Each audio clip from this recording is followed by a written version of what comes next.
रख दिए गए तो पुजारी जी आए, पंडित जी और मैया ने भोजन की थाली परोस दी सामने। जब भोजन की थाली परोस दी और जल रख दिया, व्यंजन रख दिए, सब कुछ रखा, हाथ जोड़ के कहने लगी पाव प्रसाद है, पाव प्रसाद।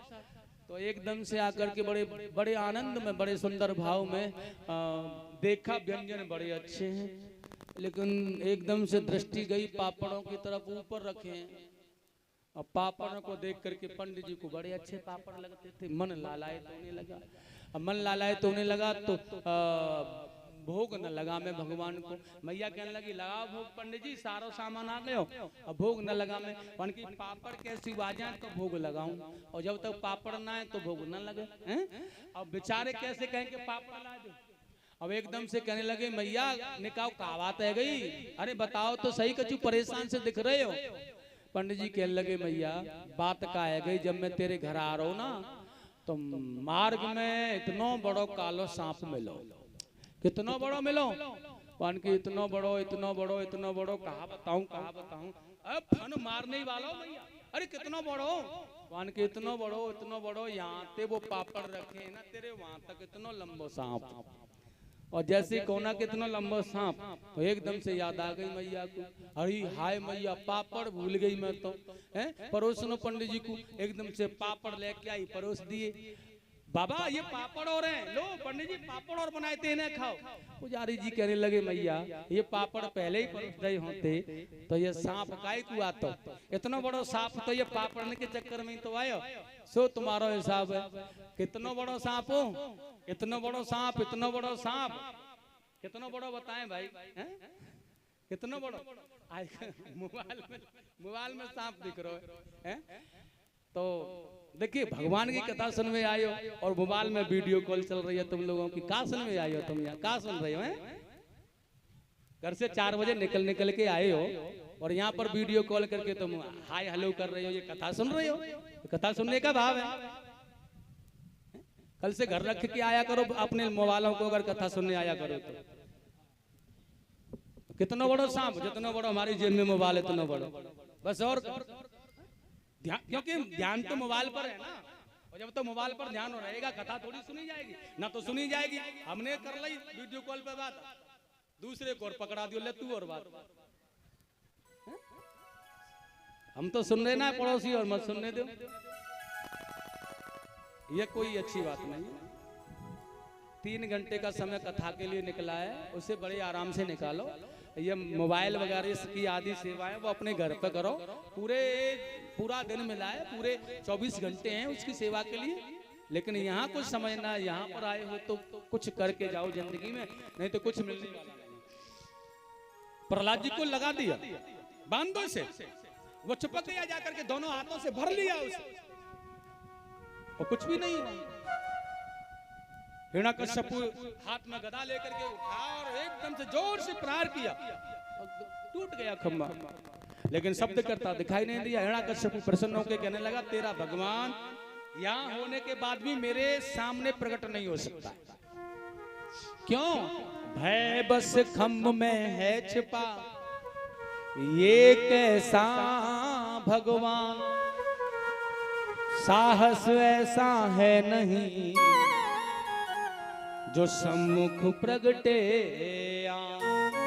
या तेरे भगवान में इतना साहस नहीं है जो मेरे सामने आकर के प्रकट हो जाए, इतना साहस नहीं है।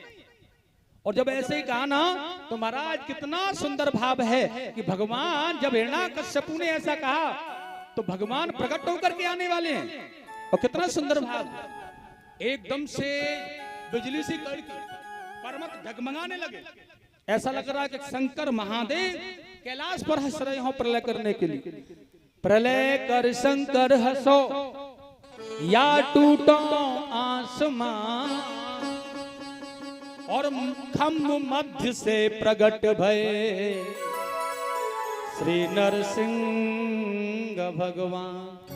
बोलिए नरसिंह भगवान की जय हो, नरसिंह भगवान की जय हो, जय जय श्री राधे खंबे के मध्य से नरसिंह भगवान प्रकट होकर के आए। स्तंभे समायाम न मृग न मानव, स्तंभ के अंदर से निकलने वाला न मृग माने पशु के जैसा और न मानव के जैसा है। दोनों का मिश्रित शरीर, मानव के जैसा पैर से गर्दन तक और गर्दन से आगे पशु माने सिंह के जैसा मुख है।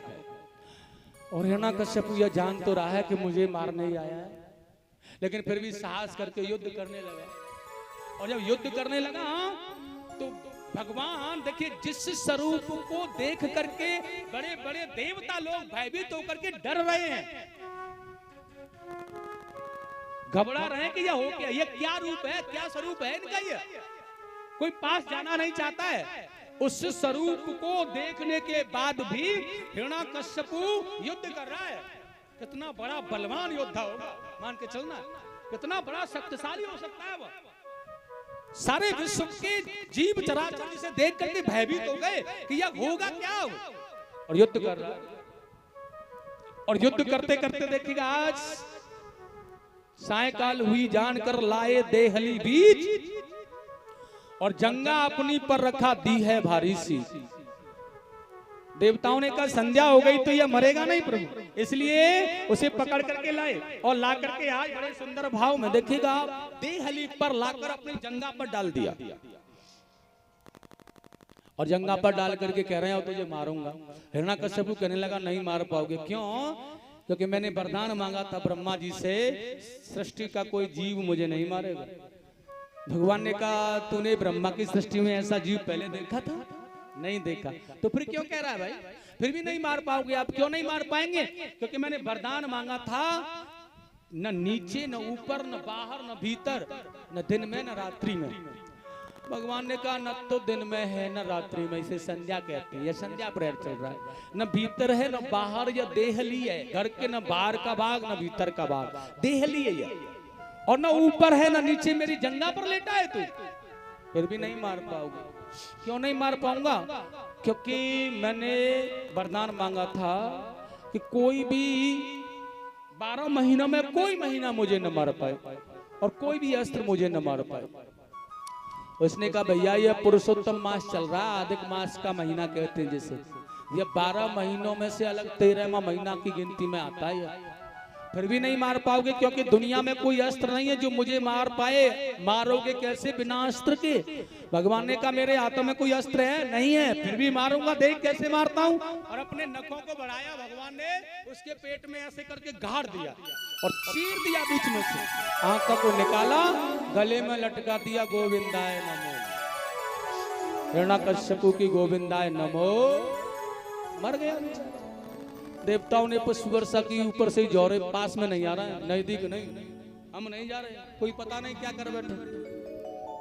माता लक्ष्मी जी के पास गए, आपके पति हैं, जाकर के मनाओ ना उन्हें। मैया ने कहा हमारे पति हैं, हम तो मना ही लेंगे, पति को मनाने में क्या है, यही मना लेंगे। और एकदम से सज धज करके सुंदर रूप बना करके अपने पति को मनाने जैसे चली, नरसिंह भगवान ने लक्ष्मी जी को देखा, और मुंह है ना वो सिंह के जैसा है, इसलिए मुंह फाड़ के बुलाने का प्रयास कर रहे हैं, लेकिन वो समझी कि अब मुझे खाने का प्रयास कर रहा है, इसलिए बेचारी भाग गई। लक्ष्मी जी ने कहा देवताओं यह स्वरूप मुझे अच्छा नहीं लग रहा।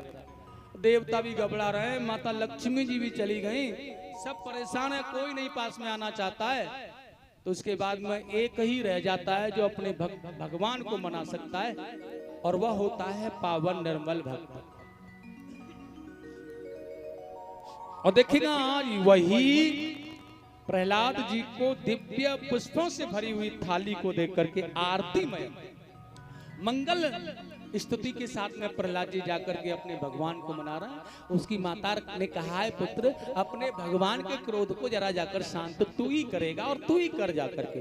और अपनी माता के कहने पर प्रहलाद जी सुंदर भावों में जा रहे हैं और जाकर के कितनी सुंदर स्तुति की है आज भगवान की। ब्रह्मादहम सुरगणा मुनयो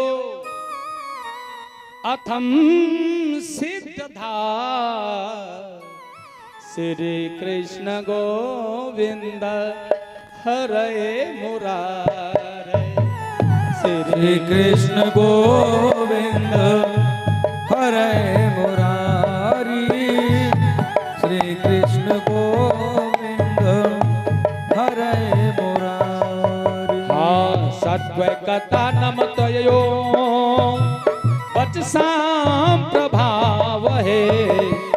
श्री कृष्ण गोविंद हरे मुरारे, श्री कृष्ण गोविंद हरे मुरारे। हाँ गोविंद जय जय बोलो, गोपाल जय जय, राधा रमण हरि गोविंद जय जय। ओ राधा रमण हरि गोविंद जय जय। ओ राधा रमण हरि गोविंद जय जय।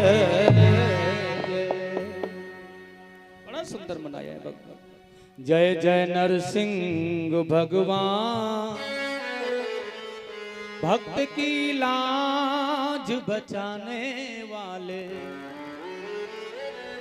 करुणा बरसाने वाले, करुणा बरसाने वाले। जय जय नरसिंह भगवान, भक्त की लाज बचाने वाले। हे भगवान। और देखिए निर्मल भक्ति से जो प्रहलाद जी ने इतनी सुंदर भाव में स्तुति को गाया, तो देखिए बड़े प्रेम से आज प्रहलाद जी को गोद में लिया और गोद में लेकर के राज्य सिंहासन पर बैठ करके प्रहलाद के ऊपर दोनों हाथ रख दिए अपने। जैसे कभी माँ अपने पुत्र को गोद में डाल करके उसके दोनों हाथ फेरती है ना उसके सर पर, बड़े प्यार, कभी कभी बहुत बड़ा दुलार, वो स्नेह जो माँ का होता है ना जीवन पर्यंत भर याद रहता है जब अपने पुत्र को गोद में डाल लेती है और दोनों हाथ उसके ऊपर फेरती है। कितना आनंद आता है जब गाय अपने बछड़े को अपने अपने पैरों के अपने नीचे डाल करके बड़े सुंदर भाव में चाटती है, तो कितना प्रेमक स्वभाव होता है। वही भगवान ने लेकर के गोद में बिठाल करके आज उसी भांति जैसे कि एक पशु अपने बच्चे को चाटता है, उसी प्रकार से भगवान ने प्रहलाद जी को चाटना प्रारंभ किया, प्यार करना, दुलार करना प्रारंभ किया। प्रहलाद जी ने कहा, यह क्या कर रहे हैं आप यह ऐसा रूप बना करके आए हो? मेरे पिताजी को ऐसे रूप में आकर मारा आपने, बताओ ऐसा रूप क्यों बना करके आए? अब बालक तो बालक के भक्त है वैसे भी। नरसिंह भगवान ने प्यार से कहा, तेरे पिता को तो मैं किसी भी रूप में मार देता, लेकिन ये जो सिंह का रूप लेकर आया हूँ ना, ये तेरे लिए आया हूँ प्रहलाद। मेरे लिए क्यों लाए हूँ? क्योंकि तुझे प्यार करने के लिए, क्योंकि जितना प्रेम सिंह अपने बच्चे से करता है उतना कोई नहीं कर सकता, इसलिए ये स्वरूप लेकर के आया हूँ कि मैं तुझे दुलार और प्यार कर पाऊँ। और बड़े सुंदर भाव से आज इस पर का दुलार कर रहे हैं ये नरसिंह भगवान बड़े प्रेम के साथ। और देखिएगा आज बहुत सुंदर कहा, तेरी भक्ति से मैं प्रसन्न हूँ, कुछ मांगना चाहता है तो मांग ले। प्रहलाद जी ने कहा, मांगने के लिए तुम्हारे पास क्या रह गया है? भगवान ने कहा, तुझे दिया क्या है मैंने? प्रहलाद जी ने कहा, सब कुछ तो दे दिया। देखिएगा भगवान कह रहे हैं दिया क्या है, प्रहलाद कह रहे हैं रहा क्या जो मांगू। मैं समझा नहीं, बता प्रहलाद तू क्या कहना चाहता है? प्रहलाद जी ने कहा, प्रभु तुमने कभी भगवान शंकर के सर पर हाथ फेरा ऐसे करके? नहीं। ब्रह्मा जी को गोद में बिठाल करके ऐसे हाथ फेराओ? नहीं फेरा। चंद्रमा को, इंद्र को, सूर्य को, किसी को भी नहीं। आज तुम्हारी गोद में बैठा हूं और सुनो, तुम्हारे दोनों हाथ मेरे सर पर रखे हुए, इतनी बड़ी कृपा। और प्रभु जब तुम किसी को वरदान देते हो ना, एक हाथ ऊपर करके कहते हो तथास्तु, एक हाथ नीचे होता है, लेकिन ये दोनों हाथ तुम्हारे मेरे सर पर हैं। और जिया मानो कि कभी किसी के जब दोनों हाथ आशीर्वाद देने के लिए उठ गए ना, तो यह मानो कि बड़े आनंद से बड़ी बड़ी कृपा है हमारे पास में। और प्रहलाद जी के पास जो कृपा है वह तो कहीं नहीं जा सकती भाई भगवान की, इसलिए तुम्हारा जो मेरा, मेरा जो तुम्हारा। भगवान ने कहा, प्रहलाद बड़ा चालाक है तू, बड़ी चालाकी से सब मेरा अपना कर लिया, अपना मेरा कर दिया तूने तो है। भगवान ने कहा, सत्य है प्रहलाद। और देखिएगा आज कितनी निर्मल भक्ति के साथ में भगवान प्रहलाद जी से प्रसन्न हुए, बड़े आनंदमय भाव में विभोर होकर के प्रहलाद जी का राज जब से किया है, उसे निश्चल भक्ति का वरदान दिया है। प्रहलाद को देखिए द्वादश भागवतों में माना गया है, ऐसे हैं प्रहलाद जी। और बड़े पावन भाव के साथ में देवताओं के कहने पर विष्णु स्वरूप का दर्शन कराया, और वह विष्णु स्वरूप का दर्शन देकर के भगवान अंतर्ध्यान होकर के चले गए। प्रहलाद जी ने बड़ी सुंदर प्रीति से राज्य का शासन किया है। प्रेम से बोलेंगे गोविंद भगवान की जय हो।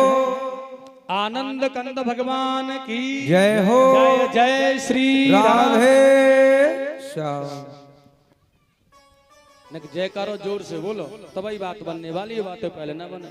बोली वृंदावन बिहारी लाल की, वृषभान के जमाई की, बरसाने वाली की जय जय श्री।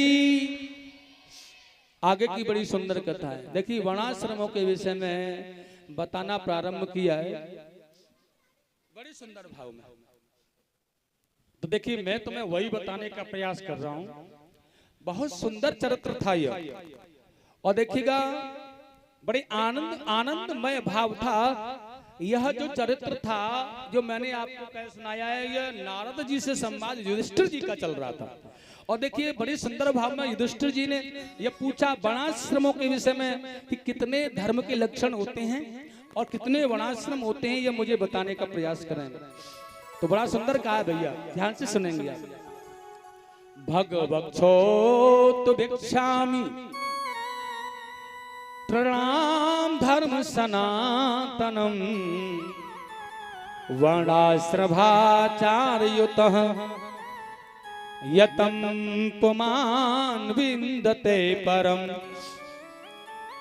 भगवान हम अब वर्ण के और आश्रमों के साथ मनुष्यों के सनातन धर्म के विषयों में सुनना चाहते हैं। नारद जी प्रसन्न होकर के कहने लगे हैं धर्म के 30 लक्षण होते हैं राजा युधिष्ठिर, ध्यान से सुनना। और कितना सुंदर कहा है उन्होंने, जैसे शास्त्रों में बताया है सत्य, दया, तपस्या, ब्रह्मचर्य, सरलता, संतोष, समदृष्टि, गौ ब्राह्मणों की सेवा, अतिथि देवो भव, माता पिता की सेवा, तीर्थों पर जाना, संयम करना, ये सारे कुछ कर्म है ना। बड़े बुजुर्गों का सत्कार करना, नाना साष्टांग प्रणाम करना, ये सारे धर्मों के लक्षणों में भाव आया है। सब धर्म के लक्षण जैसे कि बताया है ब्राह्मणों को क्या करना चाहिए। ब्राह्मणों को चाहिए दया, धर्म, क्षमा, शीतलता, दान लेना, दान देना, यज्ञ करना और कराना, यह ब्राह्मणों का धर्म होता है। क्षत्रियों को क्या करना चाहिए? क्षत्रियों को चाहिए शूरता, वीरता, धीरता, तेजस्विता, दान देना, ब्राह्मणों के प्रति सद्भाव रखना, यह क्षत्रियों का काम है। शूद्र को क्या करना चाहिए? वैश्य को क्या करना चाहिए? वैश्य का कार्य होता है भक्ति कर्म भाव से सही लेना, सही देना, उसमें छल कपट न करना, यह वैश्य का काम होता है। और शूद्र को क्या करना चाहिए? पवित्रता के साथ में निष्कपट सेवा करना, सभी के साथ, सभी वर्णों के साथ में मिलकर के रहना और निष्कपट सेवा उनकी करना, कोई उसमें कपट न होना, यह शूद्र का भाव होता है। उसने कहा उसकी बात स्त्रियों का क्या धर्म होता है? स्त्रियों के धर्म होते हैं सबसे प्रेम करना और पतिव्रत धर्म का पालन करना और पति के बताए अनुसार चलना, यह नारियों का धर्म होता है। और देखिएगा बड़े सुंदर सरल तरह से अपने परिवार को जोड़ करके रखना, उसे बिखरने न देना। और देखिए उसके बाद बताया है ब्रह्मचारी को क्या करना चाहिए। ब्रह्मचारी गुरुकुले वसंतांतो गुरोहितम। ब्रह्मचारी का धर्म होता है किसी गुरुकुल में रह करके जनेऊ धारण करना और ब्रह्मचर्य का पालन करना, स्वप्न में भी किसी स्त्री का संग न करना और उसकी चर्चा न करना, और उसके बाद में गुरुदेव के बताए हुए शास्त्र का अध्ययन करना, उस पर चलना और उसी मार्ग पर चलते चलते आगे शिक्षा पूर्ण होने पर या तो गुरुदेव की आज्ञा पा करके गृहस्थाश्रम में जाना चाहे तो गृहस्थाश्रम स्वीकार करे, अन्यथा वानप्रस्थ लेकर के चला जाए या फिर सन्यासी हो जाए, जो उसकी मर्जी। यह ब्रह्मचारी का लक्षण। गृहस्थाश्रम को क्या करना चाहिए?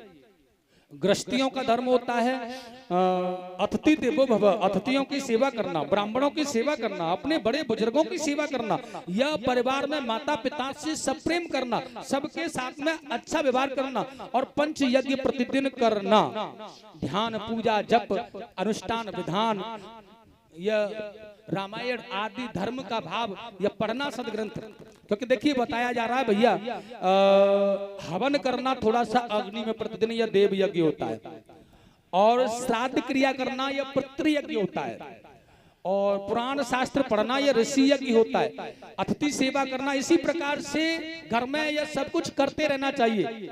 अतिथियों की सेवा करे, कुछ न दे पाए तो उसे जल पिलाओ, बिठाल करके भोजन खिलाओ और बड़ी शांति से उसे विदा करो। रिश्तेदार कोई आया है तो उसका सत्कार करो, उसका अपमान मत करो। कोई बड़ा बुजुर्ग आकर के बैठा है तो उसका सत्कार करो। अपने माता पिता के चरण स्पर्श करो, उन्हें दुदकारो मत कभी भी। ध्यान रखना है, किसी भी तीर्थ में जाने से कोई पुण्य नहीं मिल सकता जबकि माता पिता अगर बेका भूखे बैठे हों। जो अपने माता पिता के चरण स्पर्श नहीं कर सकता वो दुनिया में किसी के चरण स्पर्श नहीं कर सकता है। यह बिल्कुल सत्य है। अन्यथा तो मुझे बता दो, यहाँ पर बैठी हुई जितनी भी मैयाएं कौन कौन अपनी सास और ससुर की चरण स्पर्श करती है? हाथ ऊपर करो। तुम्हारी तो सास ससुर है ही नहीं।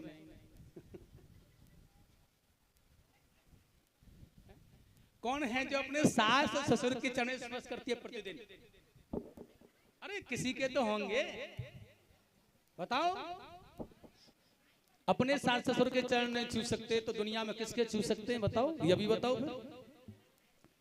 अच्छा यह बताओ, कौन है यहाँ पर बैठा हुआ जो अपने पिता के चरण स्पर्श करता है, माता के चरण स्पर्श करता है? कोई भी? पुरुषों में गिनती, पुरुष में कोई बताए? कोई बताए? माता, अच्छा तुम करते होंगे, तुम भी नहीं करोगे तो और क्या कौन करेगा? है? कोई भी करता। अच्छा अपने माता पिता के चरण स्पर्श नहीं करता तो दुनिया में सम्मान किसको देगा? उससे क्या आस रखी जाए? जो अपने माता पिता के चरण स्पर्श नहीं कर रहा है दुनिया में, उससे क्या आशा लेकर के चलें? तो जिसने जन्म दिया, उंगली पकड़ के चलना सिखाया, जिसने बड़ा किया, वो अपने माता पिता के चरण स्पर्श नहीं कर रहा है, दुनिया में किसके चरण स्पर्श कर रहा है? आशा और कौन करे? कोई आशा नहीं कर सकता, और आशा करना भी बेकार है। ध्यान रखना है, माता पिता के प्रतिदिन चरण स्पर्श करने से वह शक्ति मिलती है, वह ऐश्वर्य, वह ऊर्जा उनके पैरों से प्राप्त होती है हमें, जिसका बखान नहीं किया जा सकता, जिसको बताया गाया नहीं जा सकता, जिसे समझाया नहीं जा सकता। प्रातः काल उठकर रघुनाथा, माता पिता गुरु नावै माता। क्योंकि भगवान वाली ऐश्वर्यता तो माता कौशल्या ने वहीं खत्म कर दी थी। मेरे यहाँ पर भगवान बन के नहीं आना है। जब चतुर्भुज रूप में आए, मैं कौन हूँ? पुत्र हूँ तुम्हारा। ऐसा भगवान वाला पुत्र मुझे नहीं चाहिए, इसलिए अपनी सारी माया को नष्ट करो। मुझे यह आपकी भगवान वाली कौशलता नहीं चाहिए, पुत्र रूपी भाव चाहिए। इसलिए जो कमाया, जो पाया, जैसी मेहनत की राम जी ने वह पाया। अन्यथा समुद्र के किनारे पर 3 दिन बैठने का क्या भाव था? क्या भगवान रूपी भाव होता तो बैठे रहते? कदापि नहीं। लेकिन साधारण थे, समुद्र ने भी देख लिया मर्यादा पुरुषोत्तम में साधारण से हैं, कुछ नहीं करेंगे, मानव जैसे हैं, कुछ नहीं कह सकते हैं। बताओ 3 दिन तक बैठे रहे, क्या भगवान बैठा रह सकता है? कन्हैया अपने गुरु माता के पुत्र को लेने गए, वक्त 3 दिन क्यों नहीं बैठे? एकदम जैसे ही जाकर के कहा समुद्र को कहा निकल के आओ, तुरंत तो भागा भागा चलाया। प्रभु बताइएगा, क्योंकि परम तत्व ब्रह्म, परम योगेश्वर कृष्ण है, परिपूर्ण ब्रह्म है कन्हैया, भगवान कृष्ण। राम मर्यादा पुरुषोत्तम है, राम ने भगवान वाला कोई भाव ही नहीं दर्शाया, वह तो केवल एक साधारण से मानव बन करके आए। और वह कह रहे हैं कि मानव पर कितना भी संकट आ जाए, इस प्रकार से पार किया जा सकता है जैसे कि मैं कर रहा हूं। ये सिखाया राम जी। तो इसलिए भाई उन शास्त्रों का हम अध्ययन करके क्या करेंगे? जिन पर चलना न सीखें, बेकार है वो तो, चलने का प्रयास न करें। इसलिए जो पुत्र अपने माता पिता के चरण स्पर्श नहीं कर सकता है, वो दुनिया में किसका सहारा बन सकता है? कौन सहारा बने? माता पिता यहाँ भूखे मर रहे हैं, हम तीर्थों में घूम रहे हैं, क्या फायदा ऐसे तीर्थों का? कोई फायदा नहीं। परिक्रमा दे रहे हैं, बेकार है वो परिक्रमा। कोई यज्ञ, कोई अनुष्ठान, कोई दान, कोई जप, कोई तीर्थ। अपने माता पिता अगर परेशान है और तुम ऐसा कर रहे हो तो वह कदापि सफल नहीं हो सकता, कोई पुण्य उसका नहीं मिल सकता। यह गारंटेड 100% है, इसमें कोई छुपाव वाली बात नहीं, ध्यान रखना। इसलिए अपने माता पिता के चरण स्पर्श करो प्रातः। अच्छा देखो ऊर्जा कितनी सुंदर मिलती है, मन बड़ा प्रसन्न रहता है भाई, माता पिता का आशीर्वाद मिला है। बहुत प्रसन्न रहो, खुश रहो बेटा। दूधो नहाओ पूतो फलो, कितना सुंदर भाव है, बाप रे कितना सुंदर। माँ के हृदय की निकलने वाली बेला कितनी पावन होती है। जब प्रातःकाल तुम जगो, क्या करना है, कहीं दूर थोड़ी है। अरे जैसे ही तुम जगो, अब पहले जमाने में राजा महाराजा लोग होते थे, राम जी का कक्ष कहाँ जाकर के, पिताजी का कक्ष कहाँ जाकर के किलोमीटरों पर होता था। हर किसी का घर, हर किसी का कक्ष अलग अलग हुआ करते थे। अब तो एक रूम में सब रह रहे हैं, एक ही घर में सब रह रहे हैं। इसमें से निकलो, इसमें घुस जाओ, माता पिता के चरण स्पर्श करो, कहीं जाना ना, उसमें ही असर मिल रहा है, लेकिन कोई नहीं कर रहा है। अच्छा अब कौन कौन करेगा, जरा वो हाथ ऊपर करके बता दो। कल से कौन कौन अपनी सास के पैर छुएगी, ससुर की और सास की? अच्छा माता पिता के चरण स्पर्श कौन करेगा? अरे इसमें कोई कुछ जा नहीं रहा है, तुम्हारा प्रॉफिट है प्रॉफिट। आप कहते हैं ना प्रॉफिट, बताओ महाराज फायदा किसमें होगा? तो मैं फायदा की बात बता रहा हूँ। 1 साल तक माता पिता के चरण स्पर्श करके प्रतिदिन सुबह सुबह देख लो, या कोई बहू सास ससुर के चरण स्पर्श करके देखे 1 साल तक, और देखिए उसे अपनी हृदय की प्रसन्नता का अनुभव हो जाएगा कि मुझे कितना अच्छा लग रहा, कितनी प्रसन्नता आ रही। 1 वर्ष तक आप कहो कि 2 दिन करने के बाद भगवान मिल जाए, तो ऐसा गुरुजी पर कुछ नहीं है कि 2 दिन मंत्र पढ़ूं और बस खजाना मिल जाए, ऐसा कुछ नहीं होता किसी के पास में। इसके चक्कर में डोल हो कि गुरुजी से मंत्र लेकर के ना बहुत बढ़िया रहेगा, वो चेला बड़े आनंद में, और मैं गुरुजी से मंत्र ले लूं तो मुँह खजाना मिल जाएगा, और 4 दिन जाप करो खजाना ना मिलो, खुटी पर टांग दो, ले गुरुजी तुम्हारी कंठी वाला जो ठाड़ी, हमें ना कोई आनंद आ रहा, हमें कोई ना कुछ ना मिल लो। तो ऐसा करने से कोई फायदा ना है, मन से करो, आनंद की प्राप्ति होगी, और सदियों तक करते रहो, कोई भी कष्ट नहीं, कोई हानि नहीं है ऐसी। लेकिन करो भैया।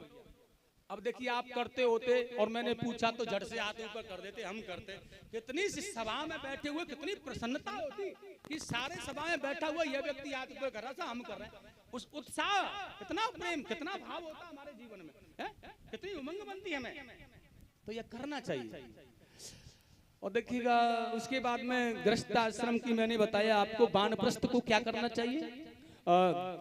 देह गेह की ममता को हटाकर कंदमूल फल खा करके रहना चाहिए, यह वानप्रस्थियों का, और भगवान का भजन करना चाहिए। और संन्यास आश्रम को क्या करना चाहिए? सन्यासियों का धर्म है सब वस्तु को छोड़ करके, और देखिए केवल देह को साथ में लेकर के विचरण करो, ये संन्यास धर्म है। मैं नहीं कह रहा, भागवत जी बता रही हैं, और इससे भी कुछ और, मैं तो सूक्ष्म में कह रहा हूं, लेकिन विस्तार करूंगा तो और ज्यादा कुछ भी है। लेकिन सन्यासी देखें तुमने आजकल के हैं? किस किसने देखे सन्यासी आजकल के? जरा हाथ ऊपर करके बताओ, कौन कौन है सन्यासी देखे? ना देखे? देखो मत सन्यासी, बढ़िया ही बात है, क्योंकि सन्यास धर्म का कोई अनुसरण नहीं है। सन्यासियों के जो भंडार है ना, वह गृहस्थियों से भी बड़े हैं, ध्यान रखना। इसी प्रकार से देखेगा बड़ा सुंदर वर्णाश्रमों के विषय का भाव दर्शाया। उसके बाद में कहा भैया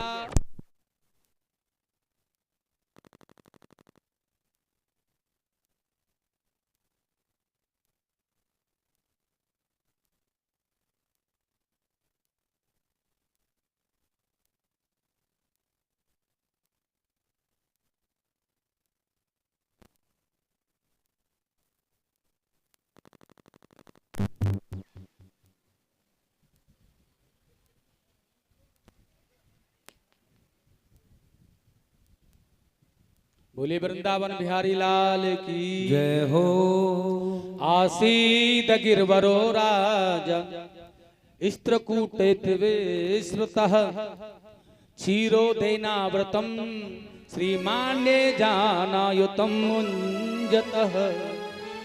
सुखदेव जी वर्णन कर रहे हैं जिस प्रकार से संसार का जीव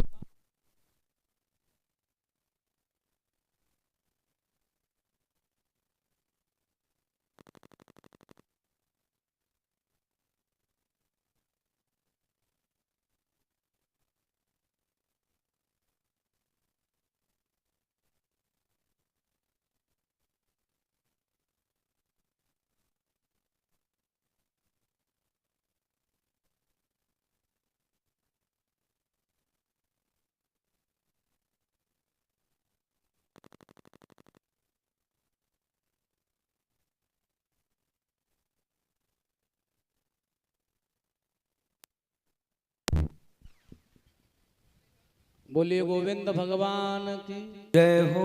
अच्छा ये संसार के मानव का हाल क्या है? कैसा हाल है? ये संसार का जो जीव है इसकी हालत क्या है? कैसा है पता है? सुखदेव जी ने कहा भैया इसकी हालत बिल्कुल ऐसी है जैसे कि त्रिकूट पर्वत पर रहने वाला एक बलवान हाथी।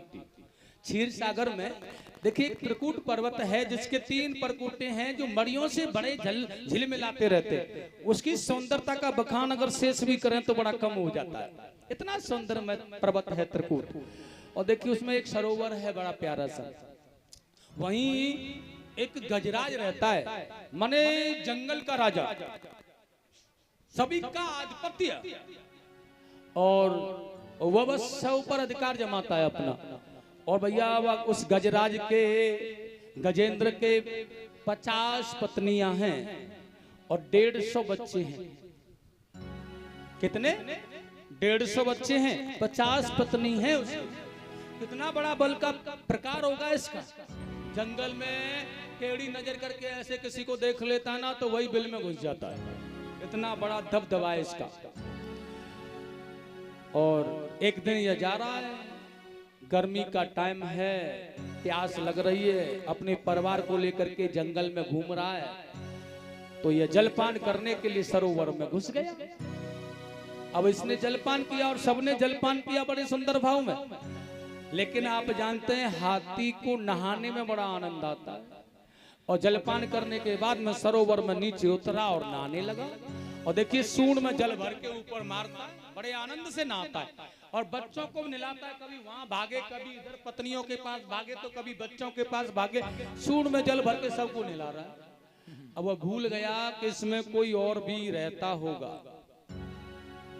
ठीक उसी प्रकार से जैसे कि संसार का जीव अपने आधिपत्य को दिखाने के लिए छोटे लोगों को कुचलने लगता है, उसी प्रकार यह हाथी सरोवर के छोटे जीवों को कुचलने लगा। तो एक ग्राह ने आकर के इसका पैर पकड़ लिया, पैर पकड़ लिया और खींचने लगा।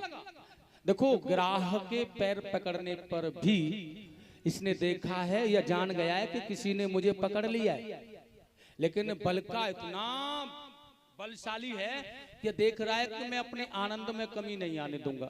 और देखिएगा नहाने में लगा है, या छोटा मोटा किसी जंतु ने पकड़ लिया, ऐसे बाद में देखूंगा, बाद में छोड़ देगा या मुझे, या तो या नहीं, फिर मैं बाद में से देख लूंगा। और नहाने में लगा, लेकिन ग्राह ने जबड़ा इसका पैर पकड़ा हुआ है और रुद्र को चूस रहा है, खींच रहा है, और हाथी का रुद्र निकल रहा है, जल में बहता हुआ जा रहा है, लेकिन इसने ध्यान नहीं दिया।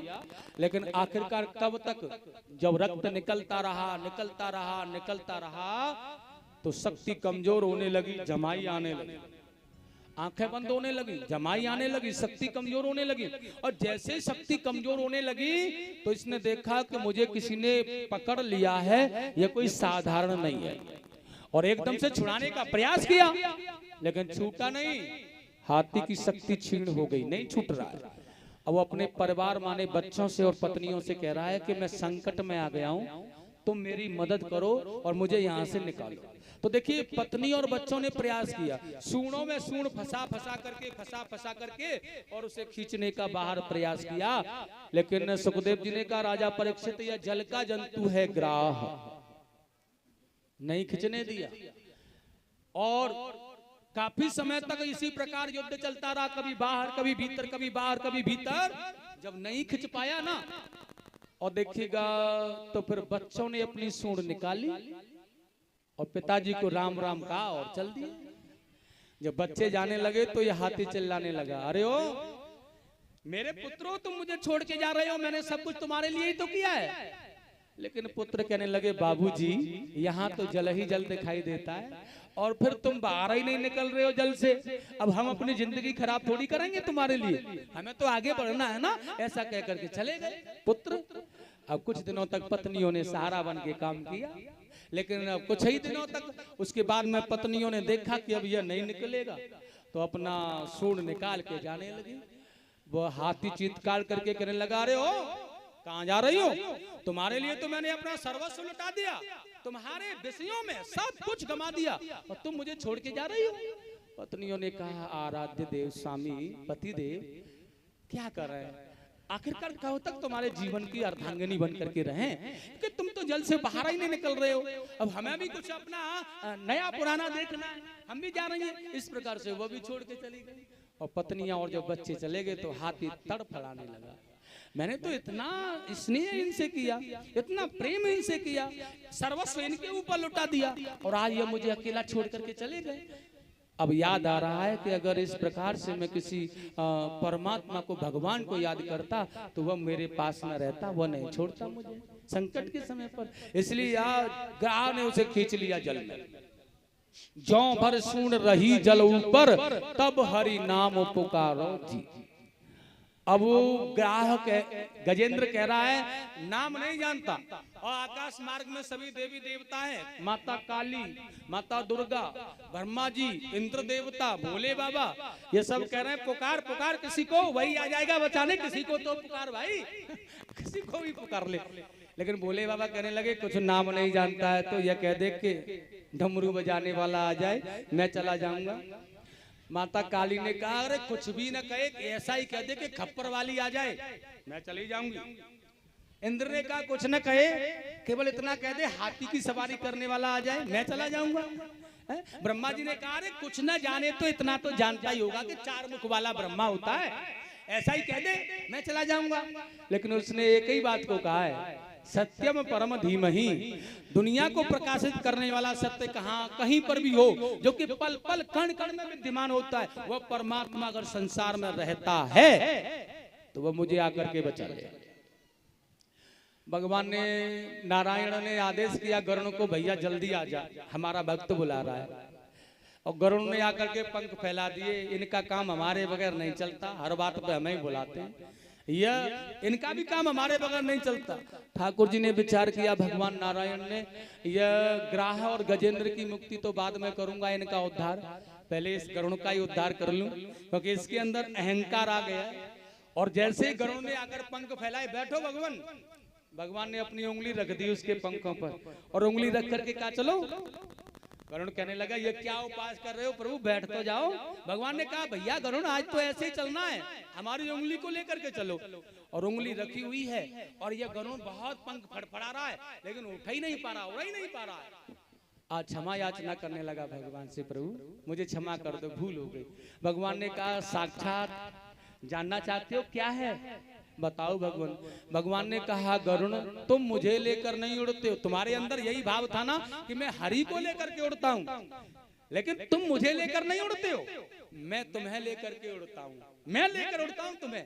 इसलिए अभिमान को त्याग दो और वहीं आ जाओ जहाँ होना चाहिए तुम्हें। गरुण ने क्षमा मांगी, भगवान ने कहा तो शीघ्र करो।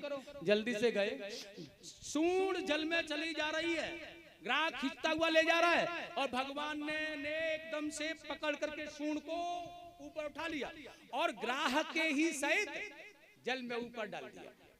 देखिए 50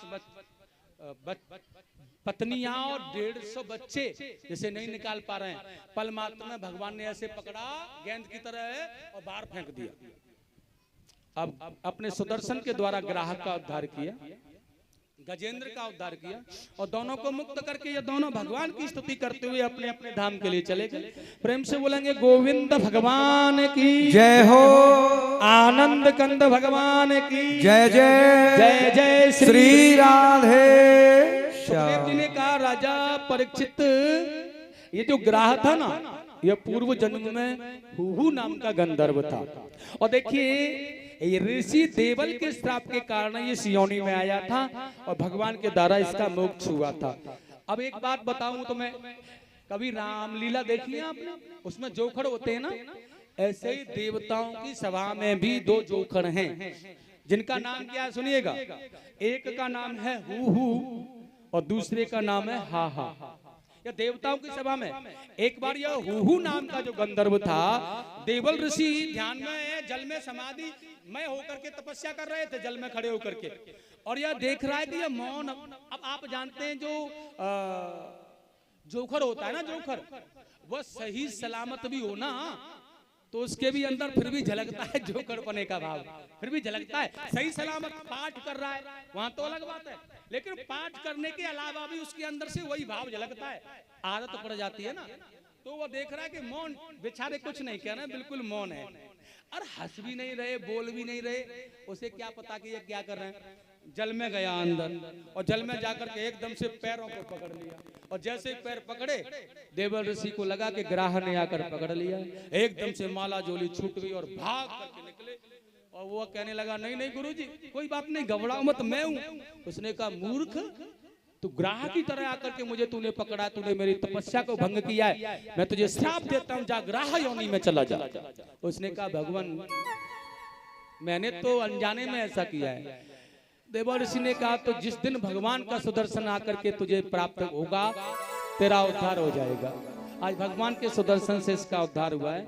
और देखिए यह जो गजेंद्र था यह पूर्व जन्म में द्रविड़ देश का राजा था, तुमने नाम का। अच्छा, ये भगवान विष्णु का बहुत उपासक था। एक बार यह तपस्या कर रहा था नारायण भगवान की मौन रूप में, और देखिएगा यही महर्षि अगस्त जी यहाँ पर पधारे। अब यह कोई भी सत्कार नहीं कर पाया उनका, भगवान की भक्ति में बैठा है, सत्कार क्या करे, हम भगवान का भजन कर रहे हैं, हम सत्कार करेंगे किसी का। यही अकड़, यही अहंकार के कारण इन्होंने इसे श्राप दे दिया है। जैसे मतवाला हाथी किसी को नमस्कार नहीं करता ना, वैसे ही तूने मुझे नमस्कार नहीं किया, इसलिए तू गजेंद्र हो जा करके। लेकिन इन दोनों को यही श्राप लगा था कि जिस दिन भगवान का सुदर्शन आकर के भेंट करेगा तुमसे, उसी दिन तुम्हारी मुक्ति होगी और तुम अपने स्वरूप में आ जाओगे। और देखिए इनकी मुक्ति हो गई, अपने धाम के लिए चले गए। प्रेम से बोलेंगे गोविंद भगवान की जय हो। आगे परीक्षित जी ने प्रश्न किया, गुरुदेव भगवान ने कच्छप रूप धारण करके मंदराचल पर्वत को कैसे धारण किया, आप हमें बताने की कृपा करें। तो उन्होंने कितना सुंदर कहा है, ध्यान से सुनेंगे आप। यदा दुर्वाससः सयात सेन्द्रा लोकात्रयो नृपः निहं श्रीकाक्षावस्त्र तत् नैसुर्याद्यं क्रिया। दुर्वासा ऋषि कहीं जा रहे थे, अपने परमात्मा से मिलकर के आए, अपने भक्ति स्वरूप का माला उनके हाथों में थी, भगवान से भेंट ली हुई, अब हाथों में लेकर के चले आ रहे हैं। देवताओं के राजा इंद्र मिले मार्ग में, दुर्वासा का सत्कार सम्मान किया बहुत अच्छी प्रकार से, और दुर्वासा ऋषि ने वह माला उनको भेंट में दे दी। लेकिन वह माला उन्होंने न लेकर के हाथी के गले में डाल दी। और मनुष्य को पहनाने वाली माला हाथी के गले में कैसे आ सकती है? वो हाथी के गले से नीचे गिर गई, और जैसे गिर गई तो उस हाथी ने उसे कुचल दिया और आगे बढ़ गया।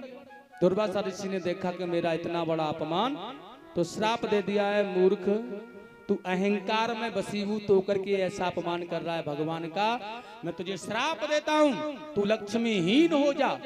और जब देवताओं को श्राप लगा, और उस जमाने में दैत्यों के राजा बलि को जब पता चला कि देवता श्रीहीन हो गए हैं, तो देखेगा आज आक्रमण किया और देवताओं का राज्य छुड़ा लिया उन्होंने, स्वयं आधिपत्य बन गया देवलोक का राजा बलि।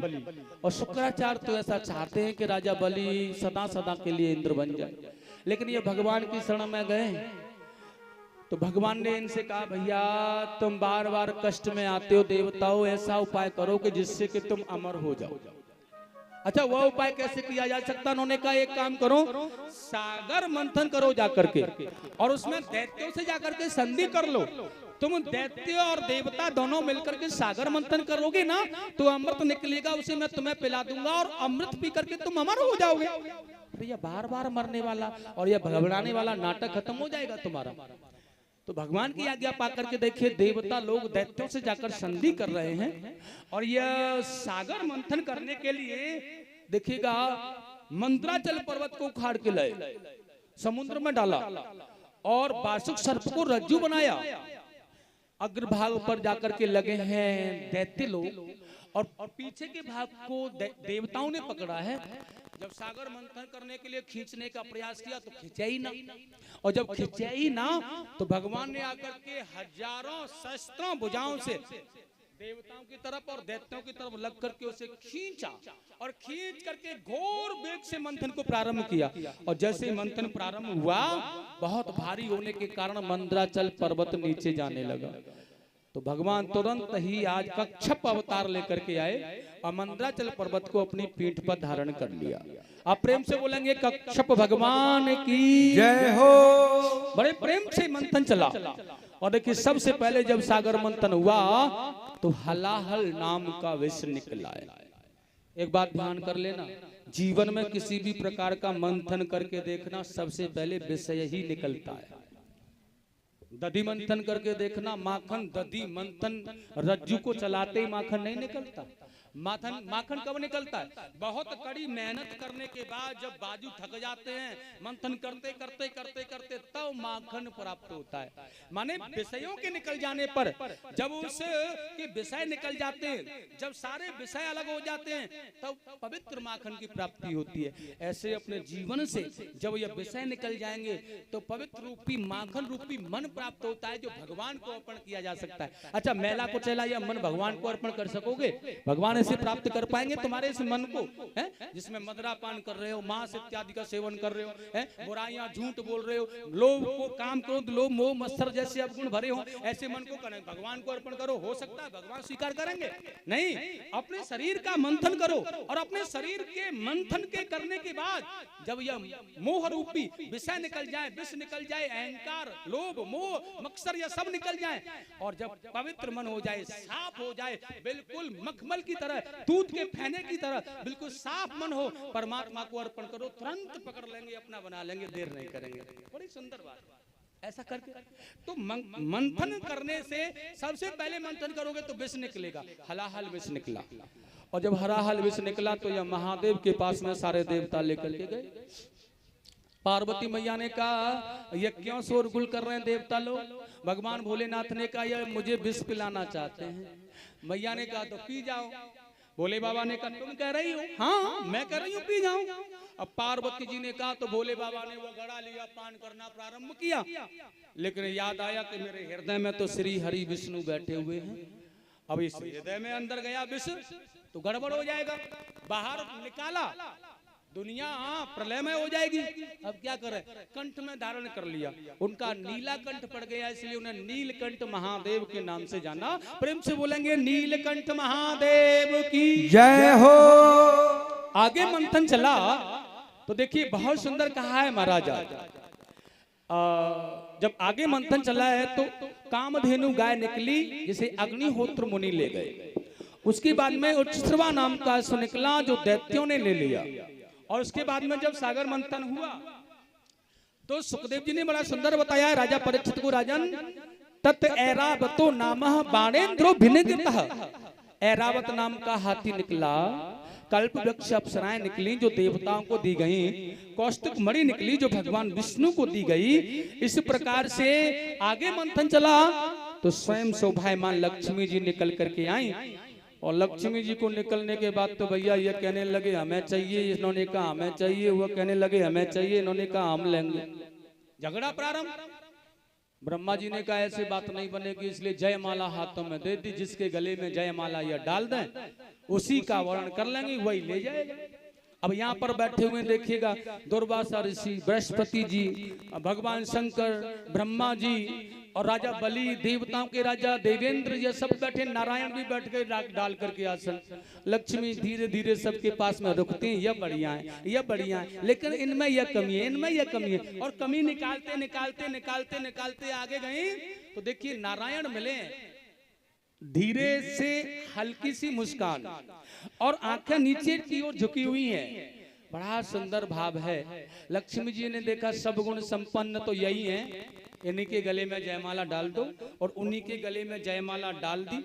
जैसे ही जयमाला डाली भगवान ने हाथ पकड़ लिया रुक्मिणी जी वह लक्ष्मी जी का, और हाथ को पकड़ करके ना एकदम से लेकर के बैकुंठ को चले गए। प्रेम से बोलेंगे लक्ष्मी रमण भगवान की जय हो। दैत्यों ने कहा सुनो, अपने अपने घर जाओ, देवताओं से कह रहे हैं। क्यों जाएं भैया? क्योंकि सागर मंथन अब ना होगा। क्यों नहीं होगा? क्योंकि जो भी मिलता है तुम लोग ले लेते हो। बताओ, लक्ष्मी को भी हाथ से निकल जाने दिया है? बताओ, वो ले गया नारायण। अब सागर मंथन अब नहीं करेंगे। देवताओं ने कहा अब की बात चाहे अमृत ही निकले, जो भी निकलेगा तुम्हारा होगा, तुम एक बार और लग जाओ। जैसे ही लग करके सागर मंथन प्रारंभ हुआ तो देखिएगा बड़ा सुंदर भाव है। माधुरी नाम की कन्या निकली और मदरा निकली है। क्या निकली है? मदरा। अच्छा, भाग किसके अधिकार में आई? दैत्यों के अधिकार में। अब लोग कहते हैं यह मदरा है ना, यह 14वां रत्न है सागर से निकलने वाला। आहा, मुंह से लगा लगा के पियो रत्न को, बड़ा आनंद आता है पीने में। एकदम से फुरफुरी लेकर के झूम झूम करके, आहा कितना आनंद आ रहा है। रत्न है भाई, सागर का मंथन हुआ तब निकला है, लेकिन रत्न अधिकार में किसके में गया जरा यह तो देखो। कहाँ जा रहा है, किसके नंबर पर आया है? निकल करके मदरा और बाणवी नाम की कन्या। ऐसा मान लो जैसे कि वैश्या का स्वरूप, मतलब वैश्या कमन करना और मदरा पीना किसका अधिकार है? बोलो, राक्षसों का। ऐसा कार्य करने वाले कौन होते हैं? राक्षस, उन्हें राक्षस कहा जाता है। और उसके बाद में जब सागर मंथन चला तो ध्वज नाम के चंद्रमा निकले, जिन्हें बाल चंद्र कहते हैं, भगवान भोलेनाथ को दे दिए गए। इस प्रकार से मंथन चलता रहा। धन्वंतरी भगवान अमृत का घड़ा लेकर के आए और तेज गति से देखिए भागना का प्रयास किया, लेकिन राजा बलि ने छुड़ा लिया। और छुड़ाने के बाद में लेकर के जा रहे हैं तो देवताओं ने भगवान से कहा, प्रभु अब क्या होगा?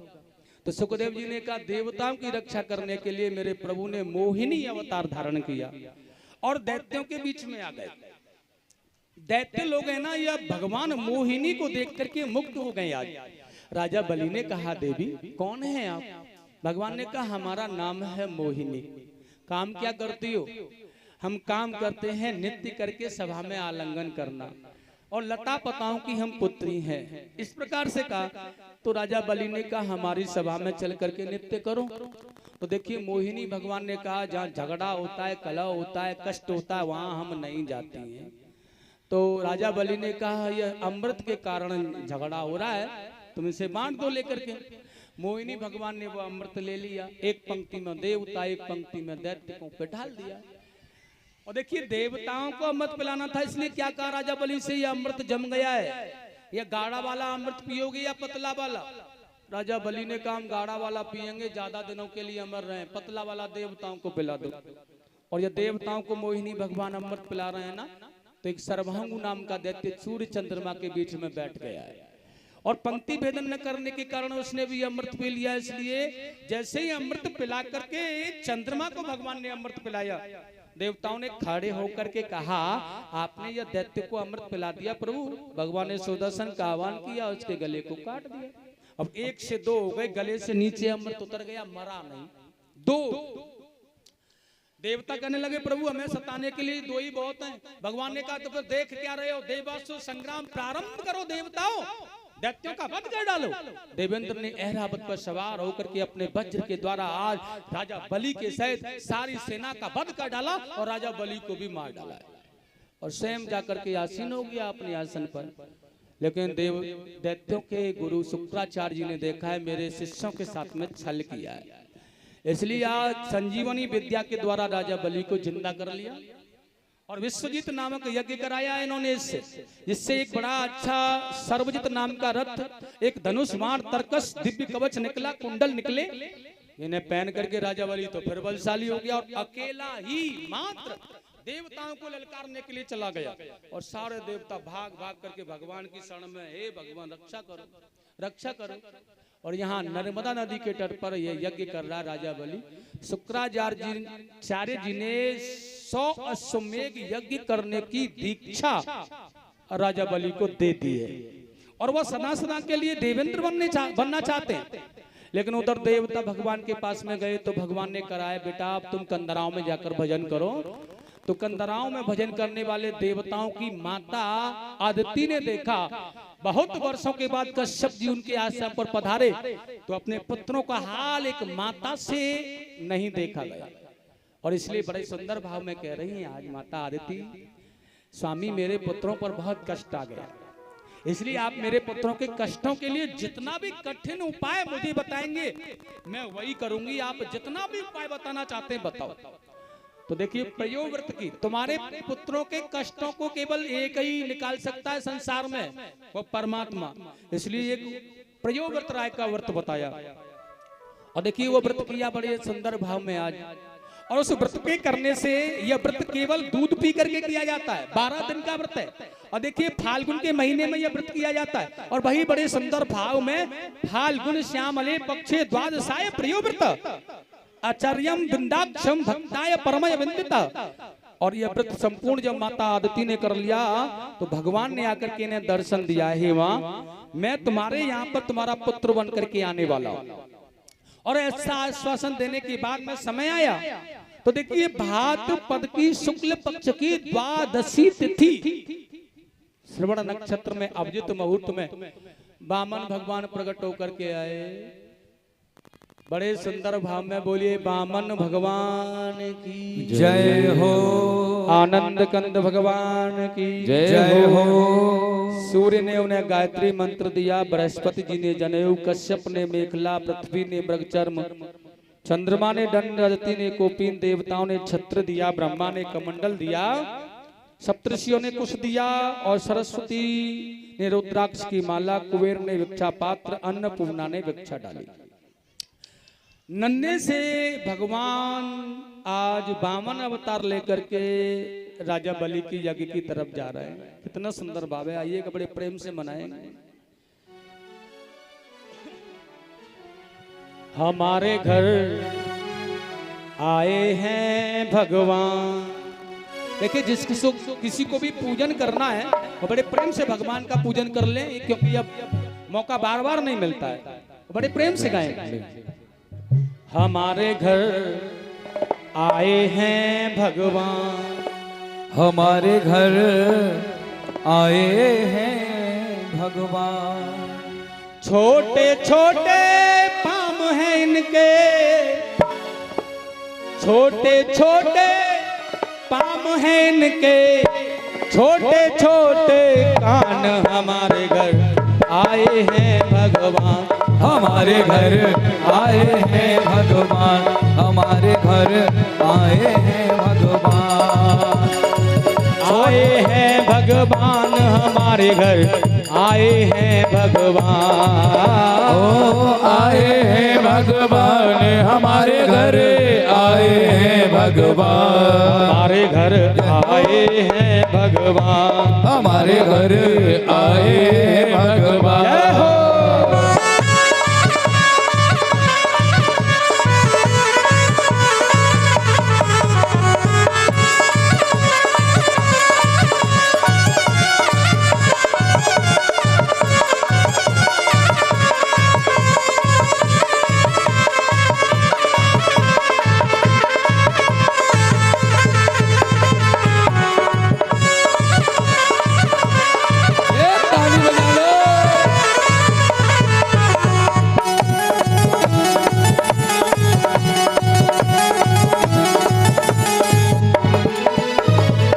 छोटे छोटे पाम हैं इनके, छोटे छोटे पाम हैं इनके, छोटे छोटे पाम हैं इनके, छोटे छोटे पाम हैं इनके, छोटे छोटे कान। हमारे घर आए हैं भगवान, हमारे घर आए हैं भगवान। हमारे घर आए हैं भगवान, हमारे घर आए हैं भगवान। जय हो।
दिल मेरो ले गयो सामरिया, उड़ के काली कामरिया।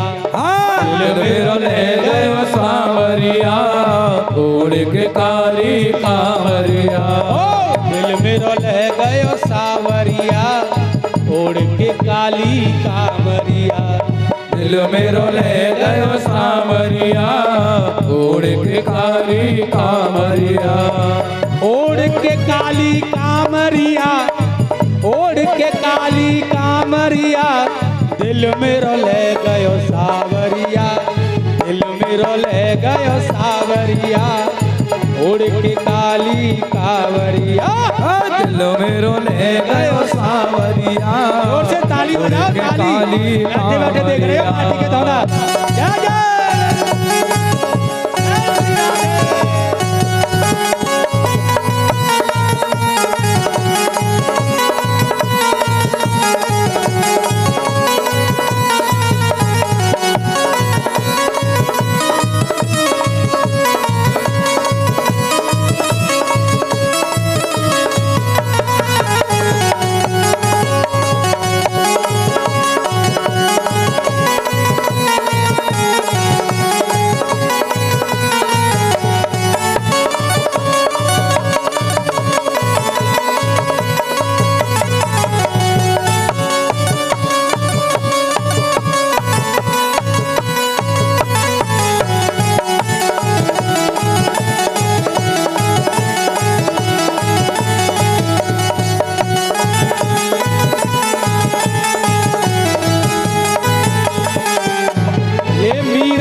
तुम आ जाओ बंसी बारे।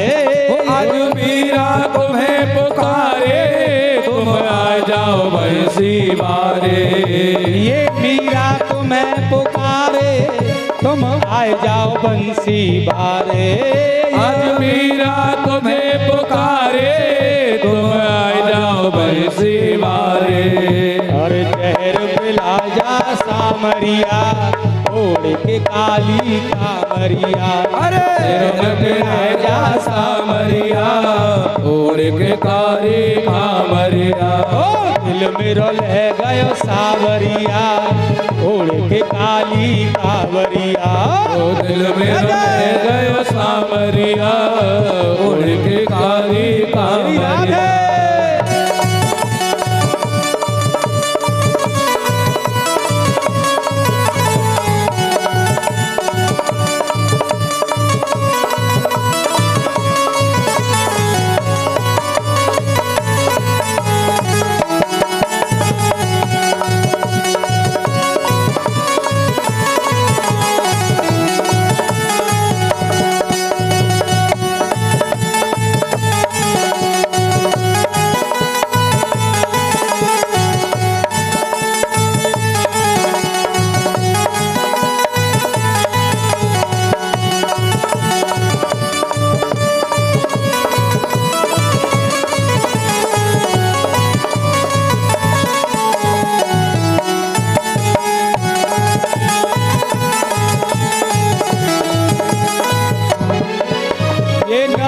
तुम्हें पुकारे, तुम आए जाओ बंसी बारे।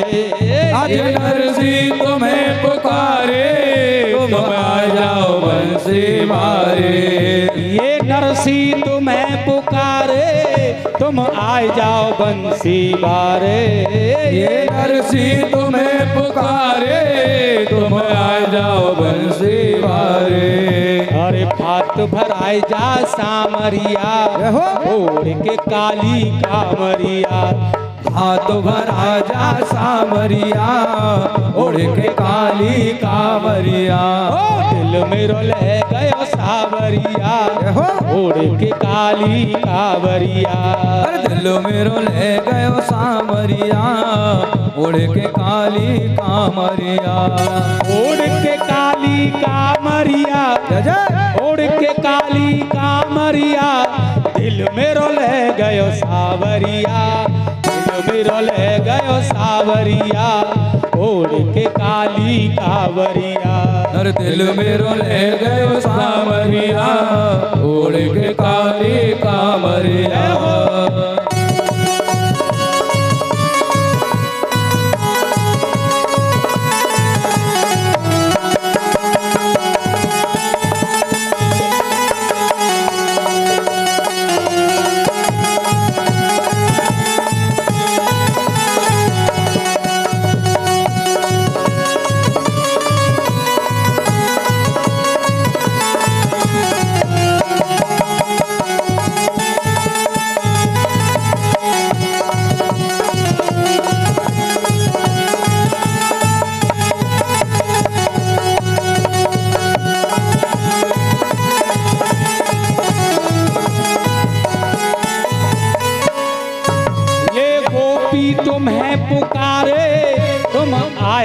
बंसी बारे।